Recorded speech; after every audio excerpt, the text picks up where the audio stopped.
Hey guys, so we're going to go over my Marine Corps armor deck today. So it's going to be pretty much the philosophy of use, so why I built the deck and how I use it. And it's going to be more of a strategic overview than, like a tactical one. So we're going to get into some of the roles I perceive some units to play and kind of how to apply them.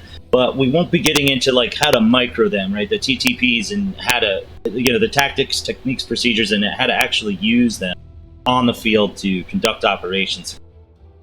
So this is just kind of a broad overview. So we'll start off with the recon tab. So breaking down how I see recon, right? You have your behind the lines units like your snipers and your frontline units like Force Recon and other elite infantry. And then you have cavalry scouts, who I see as a little bit of frontline and what I call, rear line recon. So start with them. I use these guys.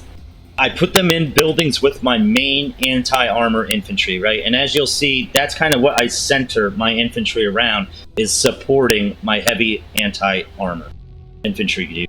So what these dudes got, they go into the building with those heavy tow systems and cat dragons, right?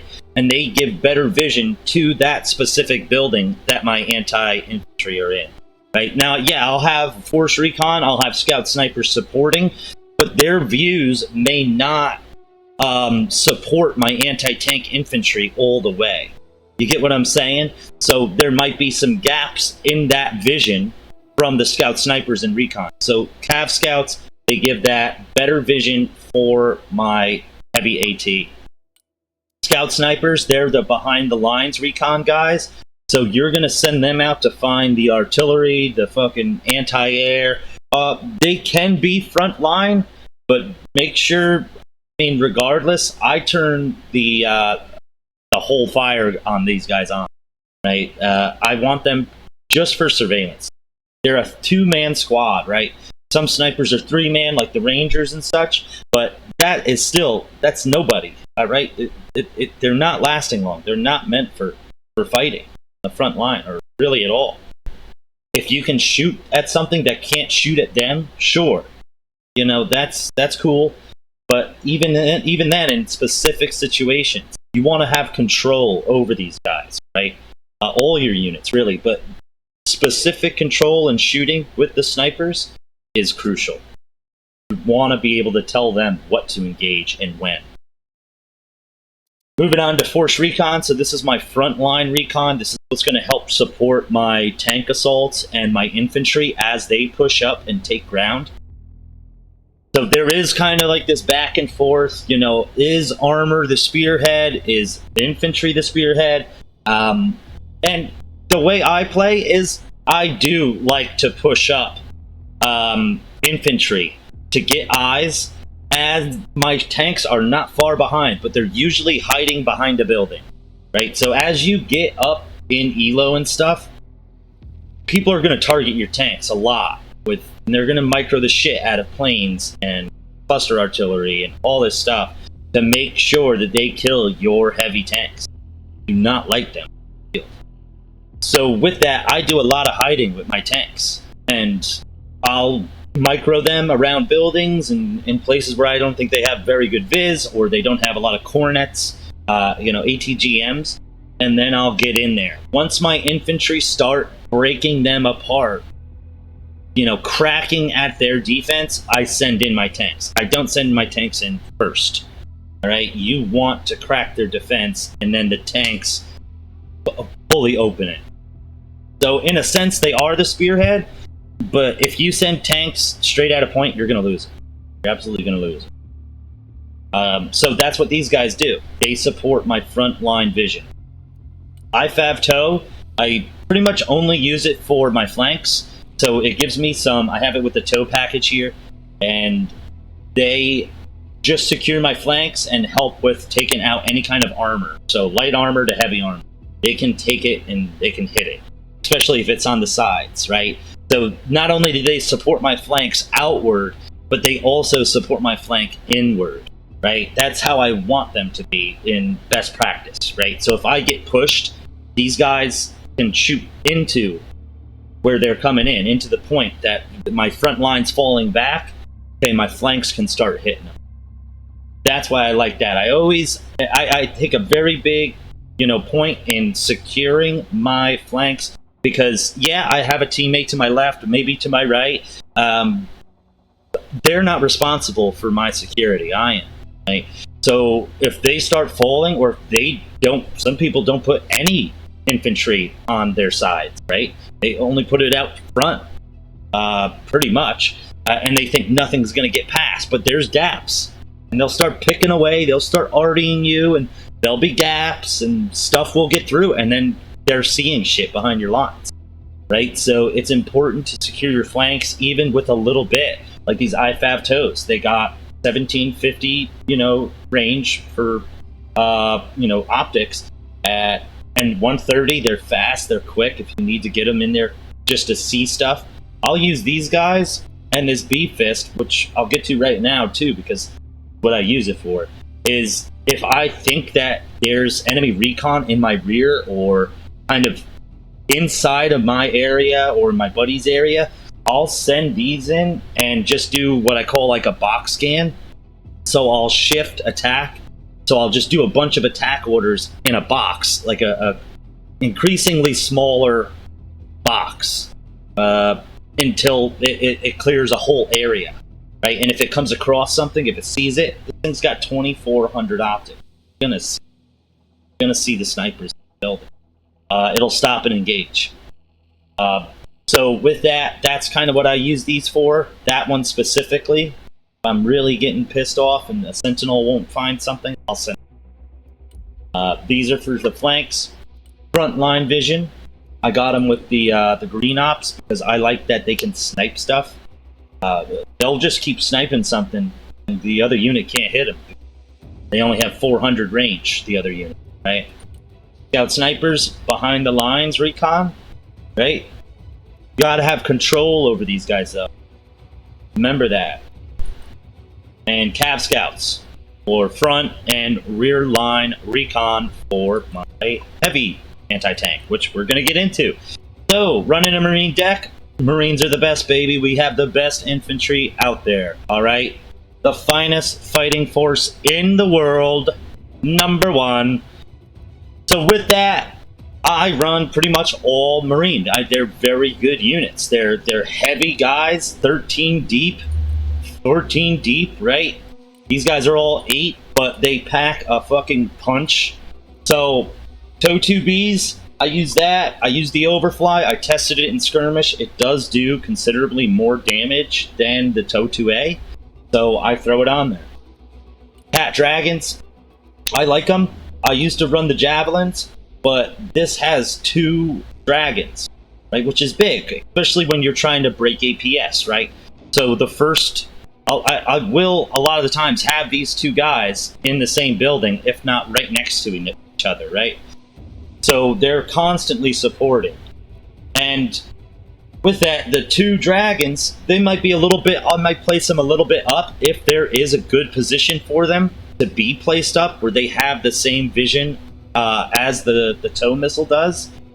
But other than that, your TOW is going to hit it, and then your dragon's going to hit it. At least the initial volley from them, right?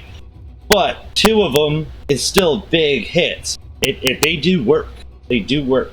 And they have 50 cals and stuff to support as we continue. I'll show you this development here. Your ambush infantry, right? So this one, more specifically, the regular Marines, I did try out the reservists. There was just too many times where they were caught up in a spot. And I was like, man, if these guys had an anti-tank missile, it would have been game over. But they all died instead. So I have to run the Marines standard. And they're great. They're great. They're just more points, right? They're still fucking body blockers. Still, infantry that can take a fucking beating. 13 of them. And if you use these guys correctly, they can do a lot of work, especially in pairs with like 2 Marine units or a Marine unit and your actual anti-tank, right? So what you want to do is like kind of assess your section and see what the most likely avenues of approach are that your enemy will take to get to you, and see what buildings, using the observation tool, would be best for that, and also have a way of getting out of that building, because you're going to be leaving it a lot, right? And this isn't just a resupply. Like, take a couple shots, get the fuck out of the building, all right? Because Artie is probably on the way, and if they keep pushing the tanks, these might be overrun.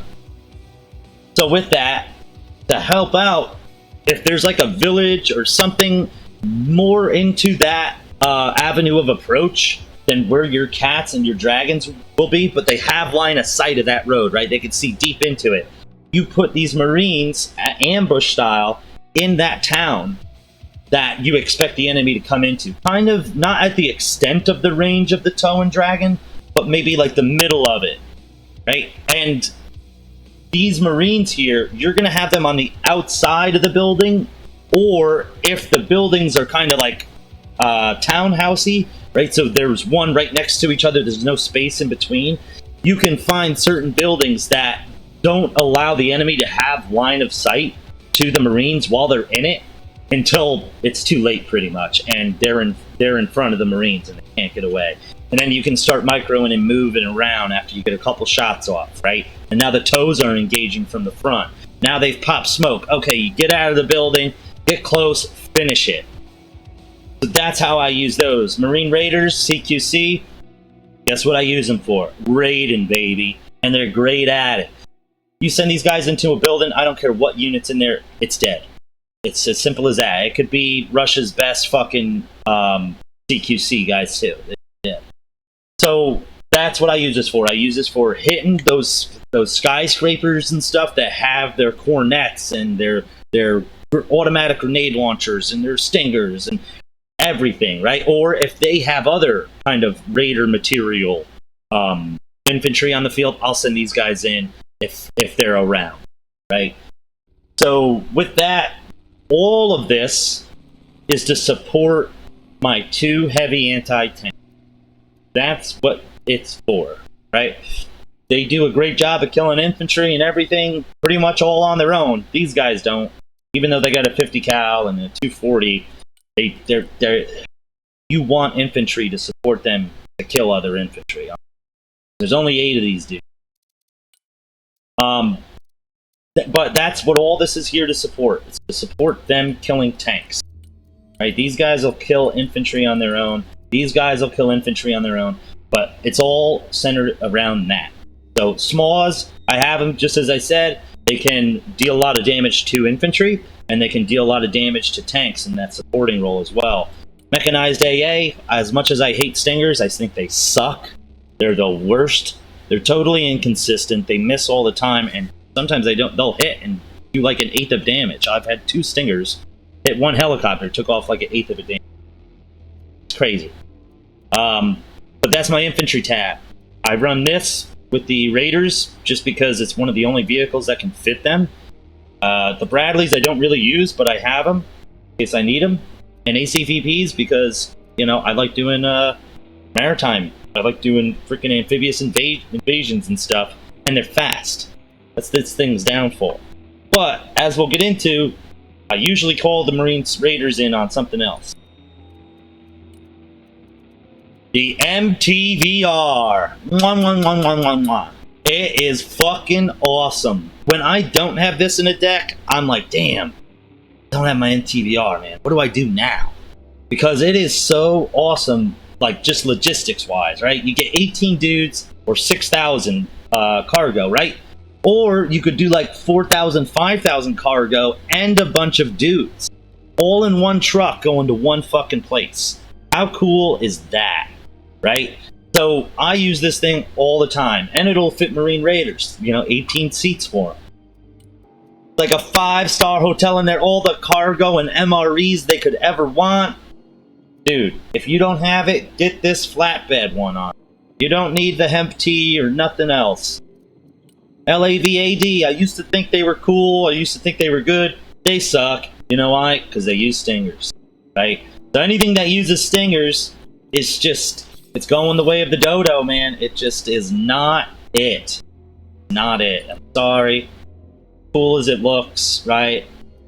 Not it. So I've transferred over. I get 4 SHORAD now, even though they're inconsistent as well in like how they perform. Sometimes they'll shoot across the map, halfway across the map. Sometimes they don't shoot until the thing's right on top of them.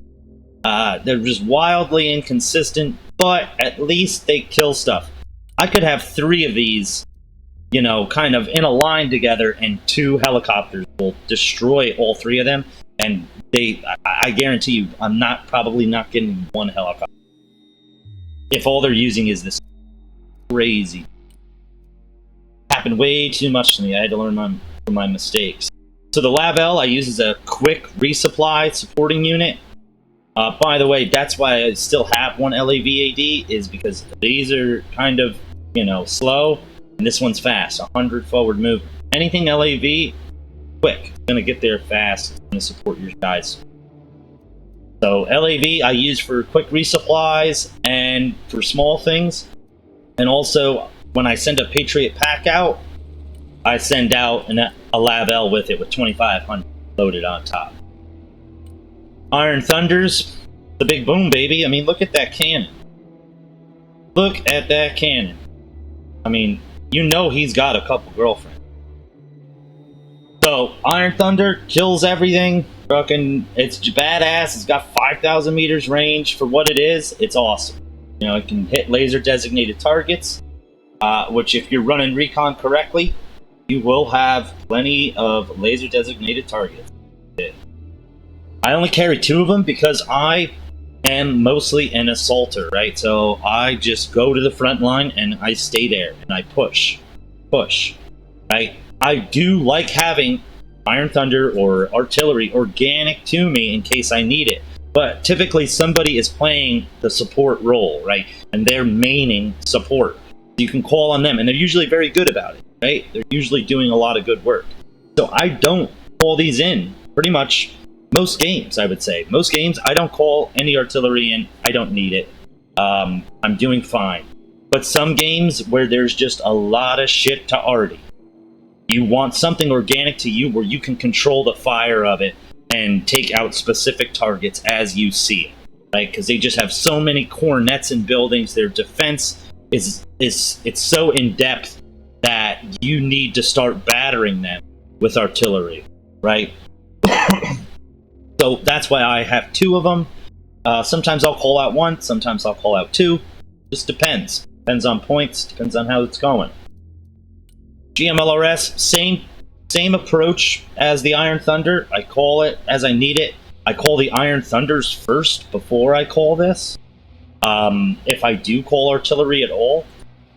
But I do like it. It will do work. If you have laser guided, if you have a laser designated like T-14 or anything really, this thing will take it out in 1 salvo with like 3 or 4 missiles. You know, the smallest salvo. It is badass, but it just takes a lot of microing, right? Because if the unit's moving, it takes a little bit more, and I'm not a big artillery micro guy. You know, I'm too busy at the front actually doing work. Pack 2, you know what it is. It takes out enemy air and frickin' enemy missiles. Right, so I run it with the 4 because you only get 2 of them. You want as many missiles on the field as you can get. So 60 points is not just doubling, right? It's like, yeah, it's doubling. 60 points is doubling your Patriot system. That's crazy. When you only get 2 of them, now you get 8 missiles on the field. So reload times are pretty slow on this, so you want as many as you can get, pretty much.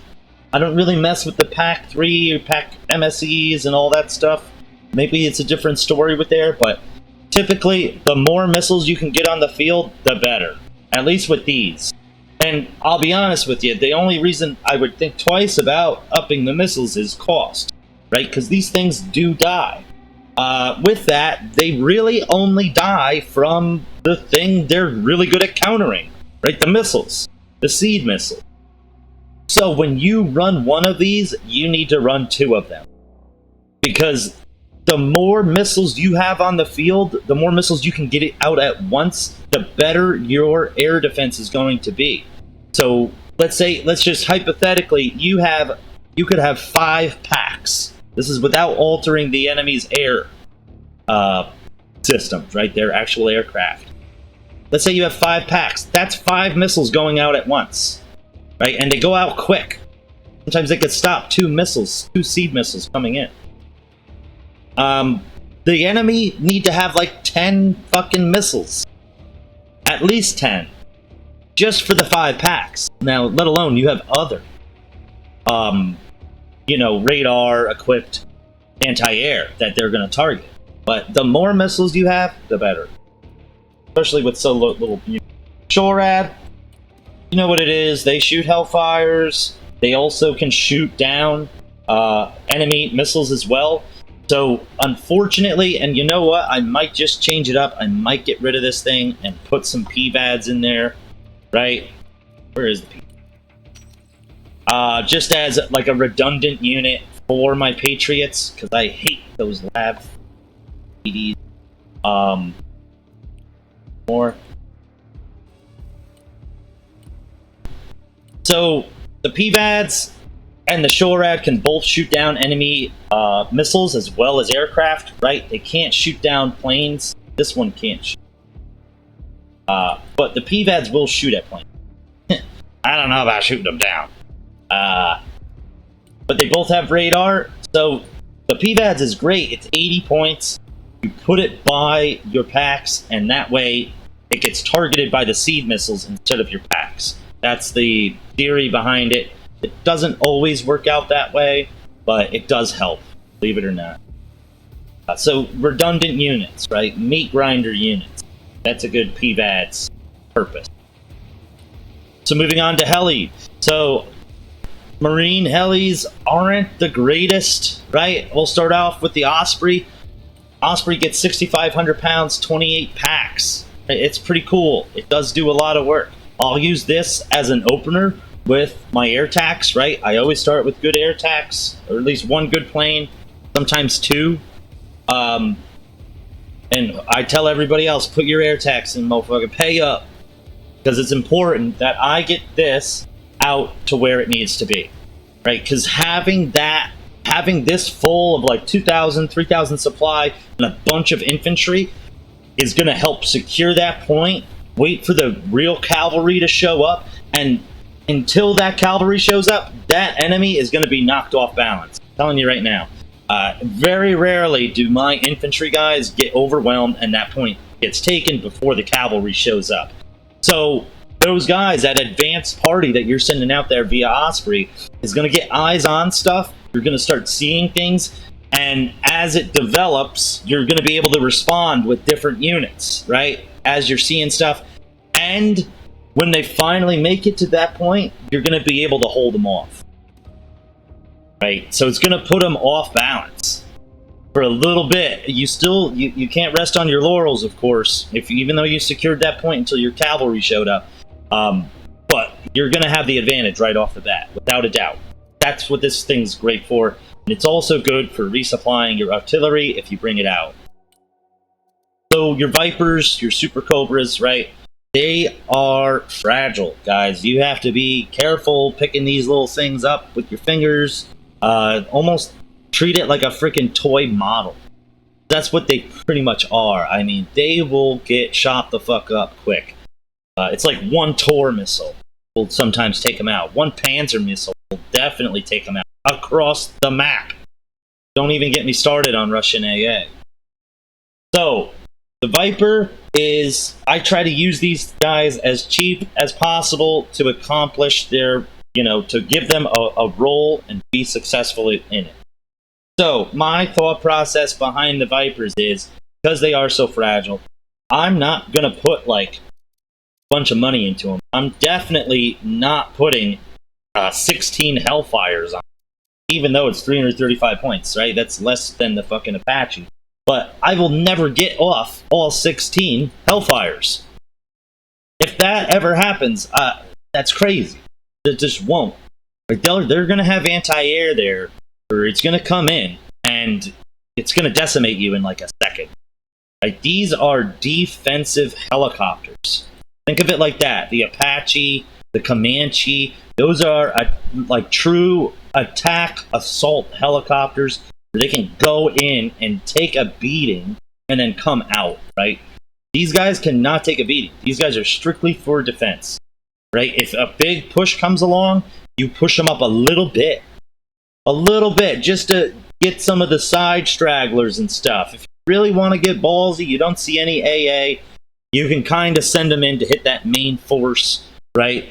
But you're going to lose it. You're going to lose it. So I keep them cheap, right?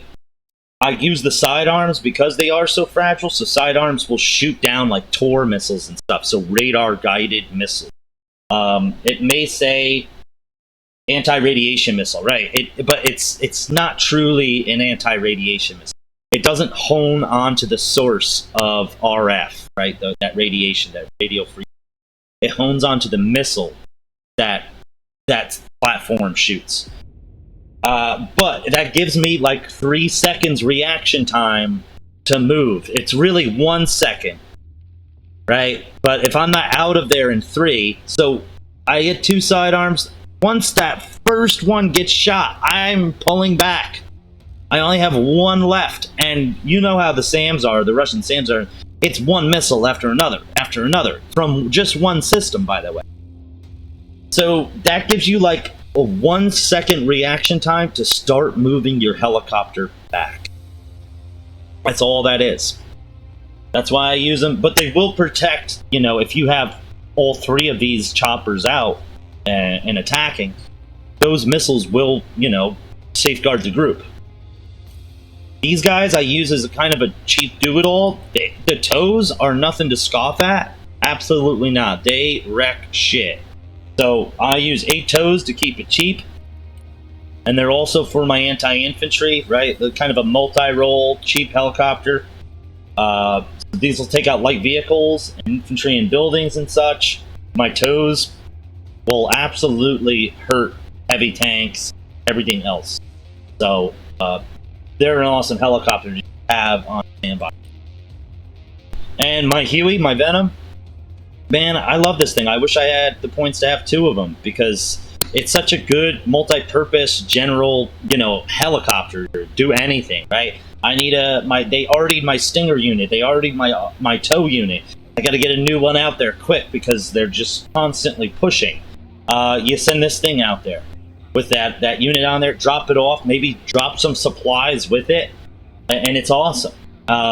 If it's in heavily contested airspace, you can micro these things really well. Send them down city streets to get there. Fly high most of the way and then start microing once you get there. So that's what I like these for. And I load them up with the Hydras. I load them up with the miniguns because, like I said, it's a jack of all trades. It does everything.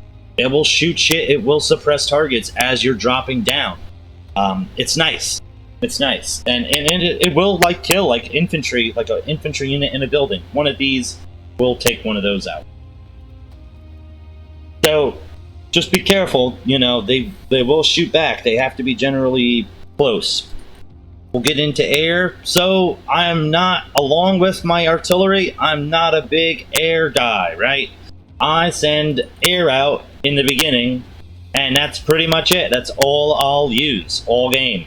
Maybe I'll send a Prowler out halfway through or something, just because somebody asked me. I do this just to insert my Osprey. So with that, I got my F-18.